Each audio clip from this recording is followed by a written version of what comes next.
Good morning, everyone, and welcome to the show. It's Friday morning. It's Jumpstart Your Morning with Hypno Talk today with me, Jen Snow.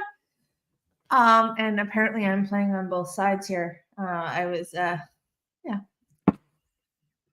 like hearing yourself twice in one day. TGIF, Alex, good morning, Purple Princess. Thank you for being here. Thank you for always being here and sharing your support and making it so I'm not talking to myself. Even though I talk to myself like almost every day, all day, when it comes to the way my brain works and how it digests information and how it connects information. It's like this web of linkages happening out in front of me. And it's really interesting when that happens. So I appreciate you guys and more than you know. So I just wanted to say good morning and thank you for being here. So today we're going to talk about what it's like to go from being in your present self and into a past incarnation. And I'm not going to say past life, but for those of you who are new to this language is something like, what the heck is a past incarnation? Or for some of you who, believe everything is simultaneously happening at once. So that would be an alternate incarnation, meaning that facets of your being are living in different experiences simultaneously.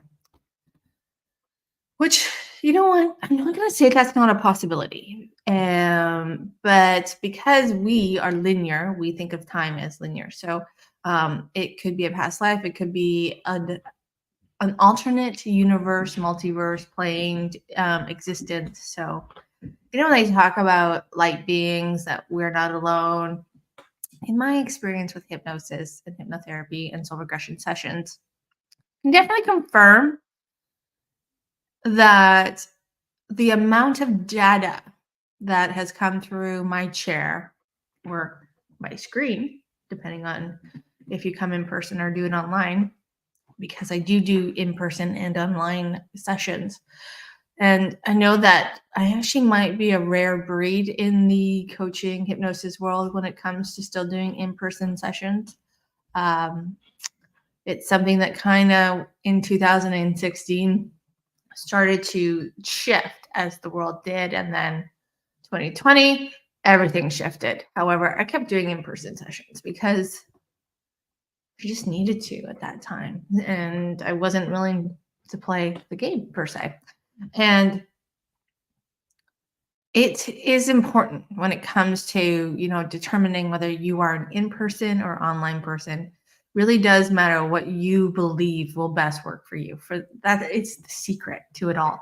And that is truly one of the other reasons that I have kept my in-person chair and office, because for some people, the thought of diving in and seeing where the journey takes them online is just, it makes it scarier. So coming in person and being able to feel the texture, not that you, and I say this, but feel the texture of the energy, the conversation, not that it is any different online. To be honest with you, there is no difference except for you can be at home in your pajamas with a headset on and a mic and you're good to go.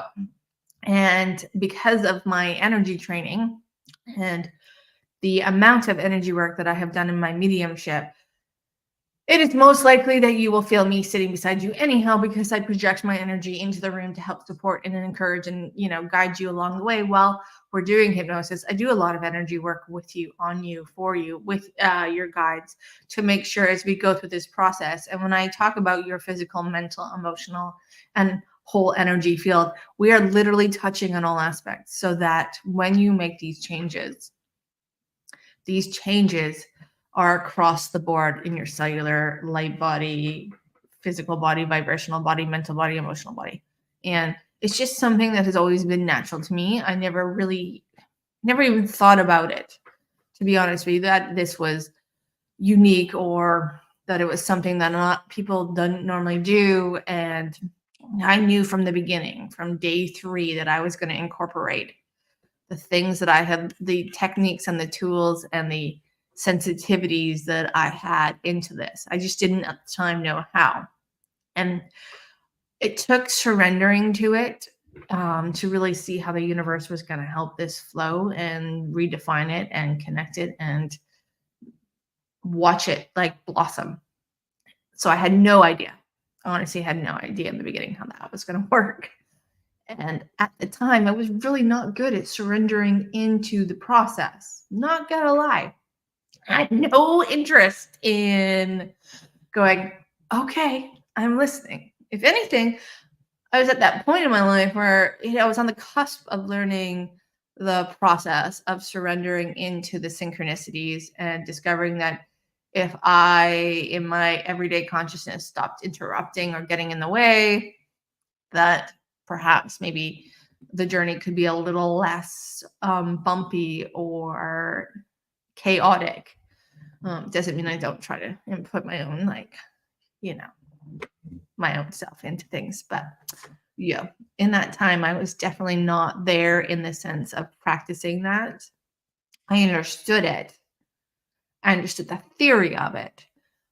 I understood the concept of it, but I did not have the inner belief system to roll with it. So that was one of the first things I actually didn't realize I was unlocking was the things surrounding the inability to live and let live and to be and to see where the next step took me without me trying to control the steps in between in the process. That didn't mean I didn't have to be active because still have to be active. There's no inactive.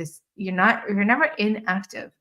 It's just things sometimes, not all the time, seem to get a little less hard per se when it comes to the next step where it doesn't always feel like you're fighting 24/7. That doesn't mean that you're not in that space where you're rolling forward, and it takes energy, time, and I'm not saying it's all roses and sunshines because it's at this point it's not all roses and sunshines, but having that belief that you can witness and observe and see the path, maybe not understanding the path or knowing at the end of the path that that's the light at the tunnel that you seek, or if it's going to bring you to a fork in the road that's going to get you to the next stage of the journey.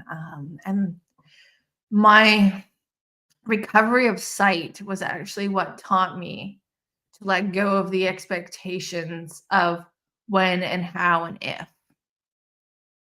And that sounds really funny.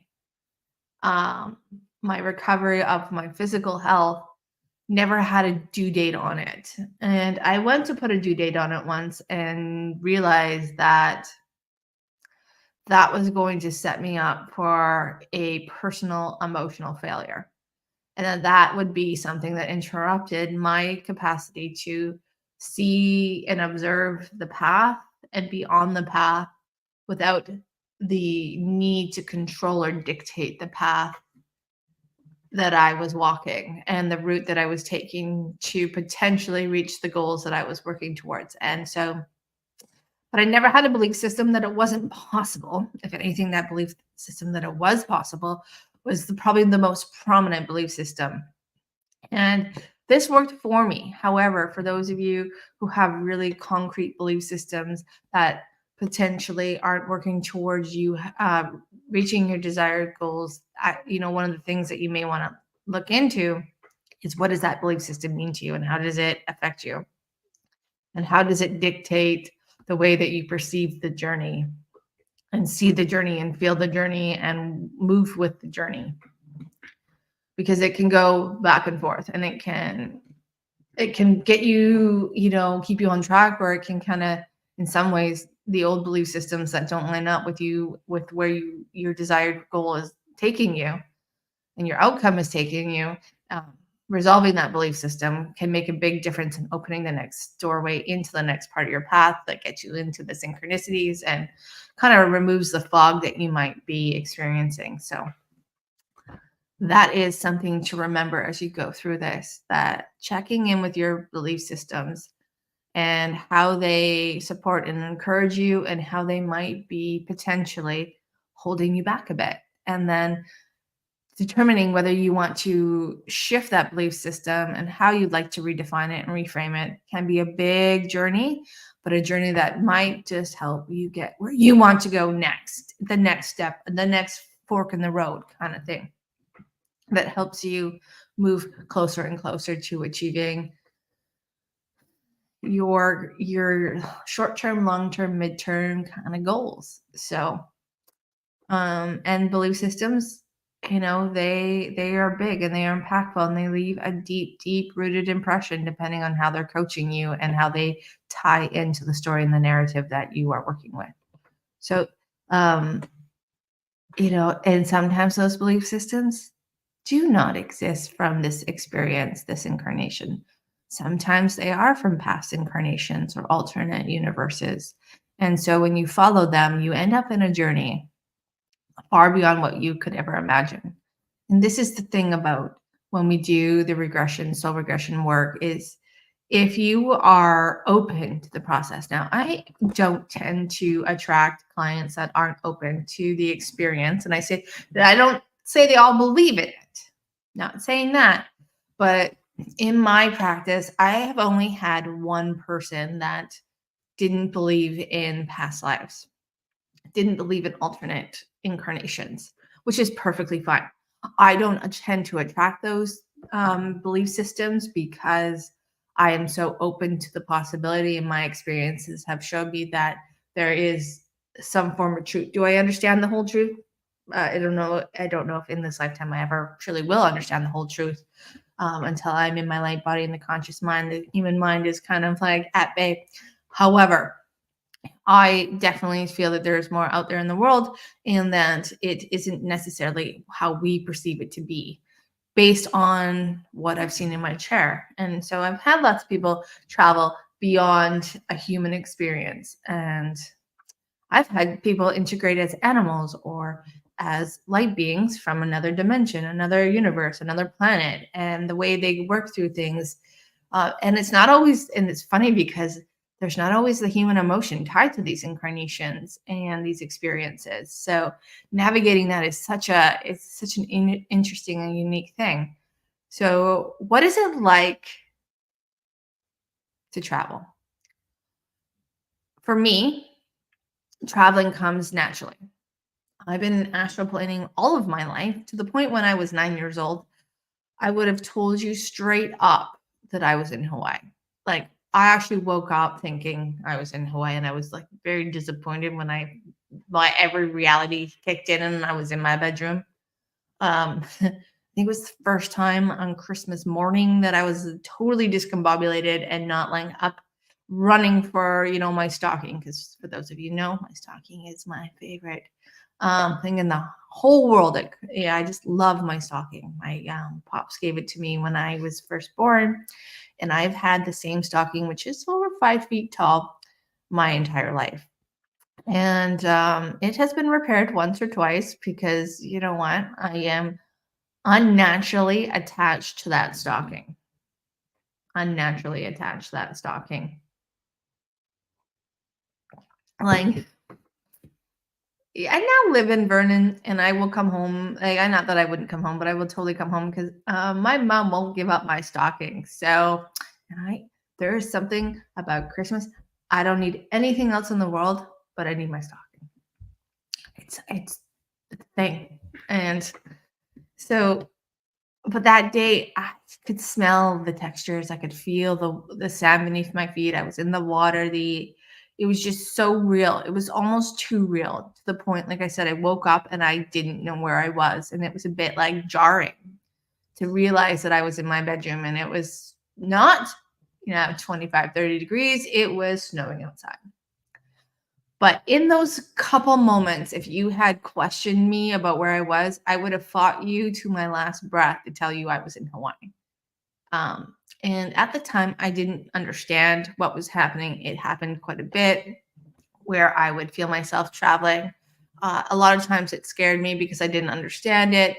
And that feeling of coming back and not being fully back and integrated into your body, but being conscious that you're not fully back and integrated into your body and that paralyzed, like your body's not working, like it kind of sluggishly works. So when it came to me experiencing hypnosis, I was actually a little more resistant to the process because of my previous experiences with traveling and not having an understanding of what was happening and not really having anyone in my life that I could share that with.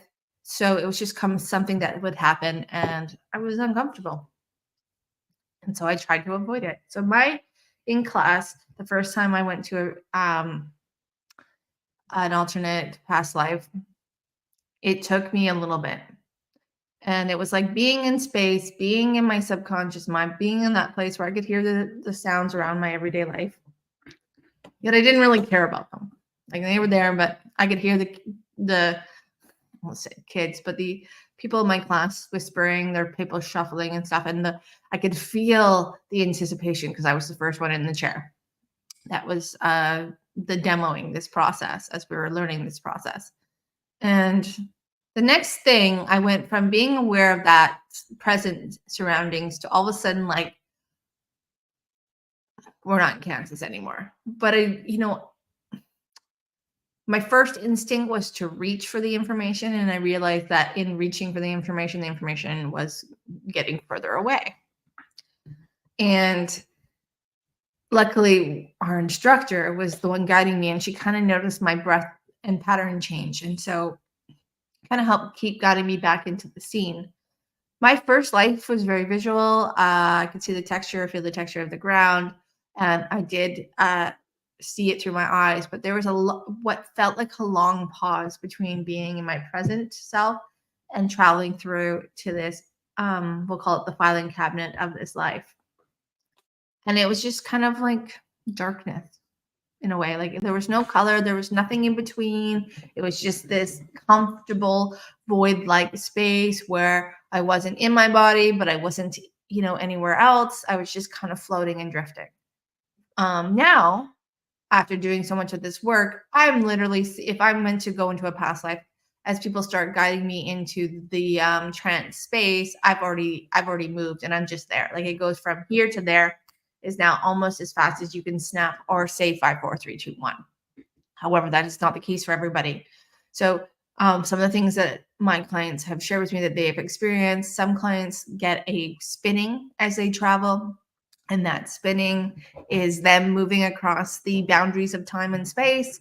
And it can be very uncomfortable when you're spinning. So if that is something you experience, the spinning, the one thing is that can help prevent that spinning from happening so it doesn't discombobulate you or distract you or disturb you, because it's a lot sometimes and that's why it can prevent you from moving forward, because nobody likes to spin. Nobody likes the spinnies.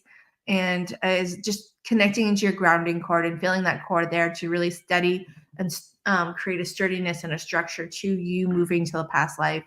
So that is one way that I have seen people travel, even in this present incarnation, this life.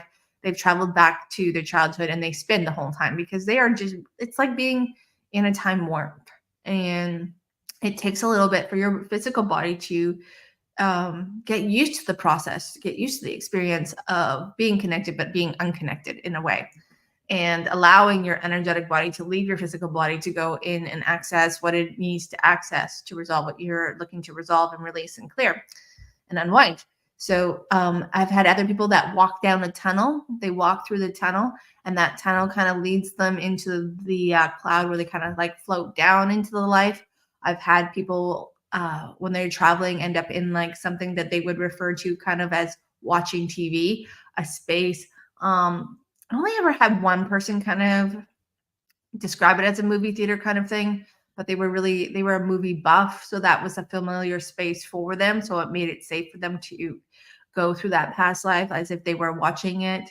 I've had people just kind of float above it, but as they were moving through, it was like they kind of stepped from their body into that past life. So there wasn't any time, a lot of time in between. And for those of you, when you're doing this, it always feels like it's more time than it actually is. Just so we're in trance work, time doesn't really apply. It doesn't exist the way we feel it exists. So what feels like forever is literally probably only 10 or 15 seconds on our side of the chair, our side of the session. And just know that sometimes it takes a minute, but that can feel like an eternity. I've had other people they just have a door, and they walk through that door, and that puts them into a scene, or it gives them the feelings of the sensation. And I have one client who doesn't actually travel, but while in her present body, she can literally feel everything about her past life, but she's actually not there. So she remote views from here, from this incarnation. And the reason that she does that is because some of her past lives have not exactly been fun. They've been really hard experiences and traumatic experiences. So her subconscious mind allows her to understand what it needs to through her feeling, what the details are through her feeling, but she doesn't actually move anywhere. She doesn't actually feel herself going anywhere. She's just, the information's coming to her, and it's like reading a book. I've had this one client who, she went into the Akashic records, her blueprint of her Akashic records, and she grabs books and she pulls the book off the shelf and she starts reading the book to me. And then when she finds the page where the impact and imprint of that life is in, then she touches that page and she ends up in that past life. But she actually doesn't enter that past incarnation until, or that alternate incarnation or that other world, until she touches the page. So she's a very tactile person. And in this life, that's actually one of her gifts, is to be able to touch an item and tell you about the person's energy that last connected or connected with that item previously. And so that's how she moves. So everybody moves differently. Everybody moves uniquely. And if this is something you're doing at home, you're like, okay, I got these recordings, I'm going to do this. Remember just to be open to learning about how it works for you, not how it works for me, not how it works for, Susie down the road or Joe or Jack, how it works for you, because we're all going to have a very different yet similar experience. And when you learn that, so I'm going to let myself go, whether you're in a live stream session or you are using a recording, the one thing that is going to help you gain traction on your journey of discovering what it is that you need to discover is taking the time to settle in and allow yourself to feel into how this may work, how you're going to perceive this jump from one incarnation experience to the next, one plane, universe, multiverse to the next. And when you can understand that and what it feels like for you physically, mentally, emotionally, and energetically, because you will get that information, those sensations will come through. This one client who got really hot, like hot. Like her whole body would get really, really warm. And when the warmth came on, she was traveling. When the warmth receded, it's when she had landed. And that was her trigger. That was her way of understanding that, yes, okay, I'm moving now. And she would just, let the process happen. And when she felt the warmth, she, would get really excited. And then she had to always settle herself. She's like, here it comes.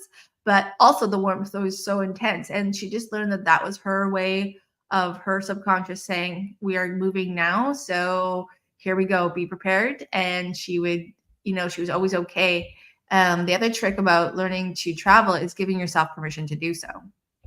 And a lot of people, when I was in school, thought that I was just insane when I would ask people to give themselves permission to be guided and to be hypnotized and to go on the journey. But there's a reason why my guides shared that with me as well, is it helps the process unfold for you. It kind of signals to all four parts of you, your physical, mental, emotional, and energetic self, that you are ready to see where it takes you, and that little gift to yourself. And the second gift is about just allowing yourself to kind of feel into it, see into it, sense it, let your senses be there, what it feels like. And if you don't touch down the first time, it doesn't mean you can't do it. It just means that you're learning how you're going to touch down where you need to touch down. And learning how that sensation will work for you will really help you move more easily and more confidently. So depending on how you see it, there's so many different ways that process from now to when or then, because it's the same thing if you're doing a progression life where you're going into the future. Um, the way you travel will become a part of your signature per se. That doesn't mean it can't adapt, doesn't mean it won't adapt, but it will adapt as you are ready for that time, place, and space to be adapted.